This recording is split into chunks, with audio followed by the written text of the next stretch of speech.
Ninguém consegue ganhar uma guerra acumulando derrotas. O ex-presidente Lula começou a perder a sua guerra quando 500.000 pessoas foram há menos de 3 anos à Avenida Paulista, em São Paulo, protestar contra a corrupção e dizer claramente, no fim das contas, que estavam cheias dele. Cheias dele e do PT, dos seus amigos ladrões que acabaram confessando crimes de corrupção nunca vistos antes na história deste país e das desgraças que causou, incluindo aí, como apoteose, essa trágica Dilma Rousseff que inventou para sentar, temporariamente, esperava ele, em sua cadeira. Lula, na ocasião, não reagiu. Achou que deveria ser um engano qualquer, como seria possível tanta gente ir à rua contra ele. Preferiu se convencer de que tudo era apenas um ajuntamento de coxinhas aproveitando o domingão de sol. Acreditou no Datafolha, cujas pesquisas indicavam que não havia quase ninguém na Paulista parecia haver, nas fotos, mas as fotos provavelmente estavam com algum defeito. Seja como for, não quis enfrentar o problema cara a cara. Preferiu ignorar o que viu, na esperança de que aquele povo todo sumisse sozinho. Enfim, bateu em retirada e assim como acontece com as derrotas, também não se pode ganhar guerras fazendo retiradas. Lula não ganhou mais nada dali para frente. Foi perdendo uma depois da outra, e recuando a cada derrota. Pior, batia em retirada e achava que estava avançando. Confundiu o que imaginava ser uma ofensiva política com o que era apenas ira do seu próprio discursório. O ex-presidente, então, mobilizava exércitos que não tinha, como o dos Teddy. Fazia ameaças que não podia cumprir. Contava com multidões a seu favor que não existiam. Imaginava-se capaz de demitir o juiz Sérgio Moro ou de deixar o judiciário inteiro com medo dele, e não tinha meios para fazer nenhuma das duas coisas. Chegou a supor, inclusive, que poderia ser ajudado por artistas mostrando plaquinhas contra o golpe no Festival de Cinema de Cannes ou pela opinião pública internacional, o costumeiro rebanho de intelectuais que falam muito em inglês ou francês, mas resolvem tão pouco quanto os que falam em português. O resultado é que o mundo de Lula girava numa direção, e o mundo das coisas concretas girava na direção contrária.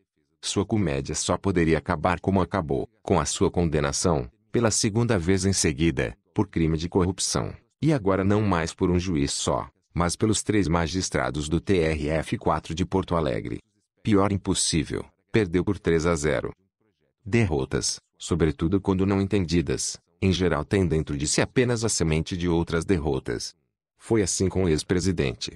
Depois de derrotado na Avenida Paulista e nas ruas do Brasil inteiro, Lula perdeu o apoio que tinha no Congresso. As gangues de assaltantes do erário que formavam a sua base aliada começaram a largar de Lula em busca de um novo futuro e ele não conseguiu segurar essa tropa. Tome-se um Gedeu Vieira de Lima, por exemplo, esse dos 50 milhões enfurnados num apartamento de Salvador e residente na cadeia desde setembro do ano passado. Foi ministro de Lula durante 3 anos inteiros, depois peixe graúdo no governo Dilma e mesmo assim o nosso gênio da engenharia política não conseguiu segurar o seu apoio. Gedeu é apenas o representante clássico de todos, as centenas de outros e de outras. Lula, embora contasse com a máquina do governo Dilma a seu favor, foi perdendo todos e deixou-se ficar em minoria no Congresso.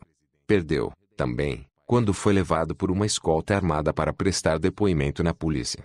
Não se ouviu, na ocasião, um pio em seu favor por parte da massa de brasileiros reais. Descobriu, chocado, que podia ser enfiado num camburão de polícia a qualquer momento e ninguém estava ligando a mínima para isso.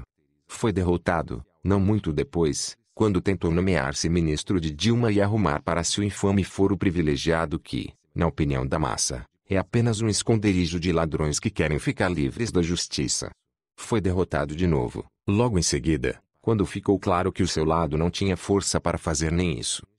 Lula sofreu mais uma derrota pavorosa, até ali a pior de todas, quando Dilma conseguiu o prodígio de ser deposta da presidência da República por 367 votos contra 137, na Câmara de Deputados nada menos que 71,5% dos votos disponíveis, sem falar no seu naufrágio por 61 votos a 20 no Senado Federal, num total de 81 senadores.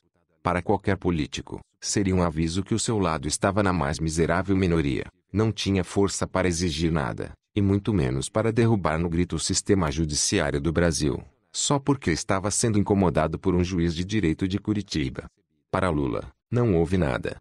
Como seu partido, disse que tudo foi um simples golpe e que a CUT, a UNE, O MST, os bispos, os sem-teto e os éticos jamais iriam aceitar isso. Somados, não juntavam 3 estilingües, mas Lula achou que conseguiriam salvá-lo. Daí para diante foi apenas de mal a pior. Quis enfrentar o juiz Sérgio Moro num concurso de popularidade. Perdeu. Quis se safar com truquezinhos de advogado. Não deu certo. Tentou passar recibos falsos. Falhou de novo. Mais que tudo, Lula nunca percebeu que o Brasil, apesar de todos os seus atrasos, já saiu um pouco do século XIX. Como José Sarney, Renan Calheiros e o restante do Brasil da senzala, não conseguiu entender que existe hoje, na vida real, uma parte do sistema de justiça que não depende de quem manda no governo, como foi durante séculos. Poder judiciário, para Lula, é uma força auxiliar dos donos do governo, dos que têm influência e bons índices de pesquisa. Estão lá para acertar, ajudar e resolver. Tem um juiz atrapalhando. Tira o juiz. Em Maranhão puro. No seu caso, quando enfim se deu conta que não estava funcionando assim, entrou em pano e espanou, como se diz, e perdeu de vez o rumo. Ao fim, veio a derrota mais arrasadora, do seu ponto de vista pessoal. Foi condenado como ladrão, e demolido de vez. Agora, com o aumento da sua sentença de 9,5 para 12 anos de cadeia no tribunal que está acima de Moro com provas que não podem mais ser contestadas. Fim da história, sem contar a batelada de processos penais que ainda tem pela frente.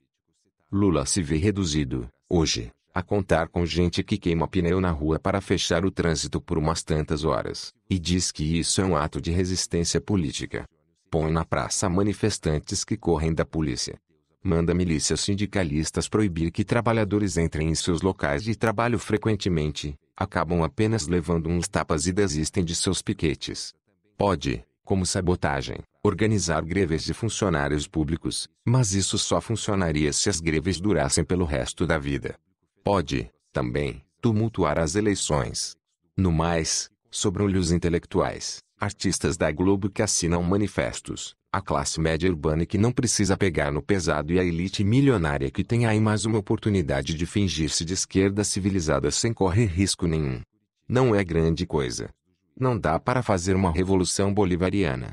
Não dá para tomar de volta o Brasil. Lembrando que esse ano tem eleições, e que não podemos eleger nenhum político citado, ou condenado na Operação Lava Jato, temos que limpar esse país com o nosso voto. É isso aí, pessoal. Se você gostou dessa notícia, deixe seu joinha, acione o sininho e se inscreva no canal. Um forte abraço e que Deus abençoe. Ninguém consegue.